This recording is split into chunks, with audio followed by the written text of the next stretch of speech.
بسم اللہ الرحمن الرحیم۔ شروع اللہ کے پاک نام سے جو بڑا مہربان اور نہایت رحم کرنے والا ہے۔ عبد القادر جیلانی کو غوث اعظم کیوں کہتے ہیں؟ یہ لقب شیخ عبد القادر جیلانی رحمۃ اللہ کو اللہ تعالیٰ کا عطا کردہ ہے۔ چنانچہ حضور غوث اعظم رحمۃ اللہ نے ایک الہام بیان فرمایا جو اللہ تعالیٰ نے آپ کو خلوت خاص میں ارشادات سے نوازا۔ وہ الہام رسالہ غوثیہ کے نام سے مشہور ہے۔ پھر سوال کیا جاتا ہے کہ تم حنفی ہو تو ایک حنبلی بزرگ کی عقیدت کیوں ہے؟ یہ سوال دراصل وہابیوں کی طرف سے ہے۔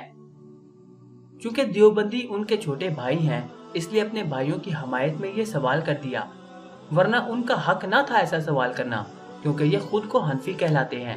دراصل وجہ یہ ہے کہ غوث اعظم رحمۃ اللہ مستقل مجتہد تھے، لیکن چونکہ آپ کے دور میں تقلید کے وجوب پر اجماع امت ہو چکا تھا، اسی لیے آپ نے عمدن تقلید پر عمل فرمایا تھا تاکہ آنے والی نسلیں غیر مقلدیت کا شکار نہ ہوں، اور امام احمد بن حنبل کی تقلید آپ نے ان کی التجا پر اختیار فرمائی۔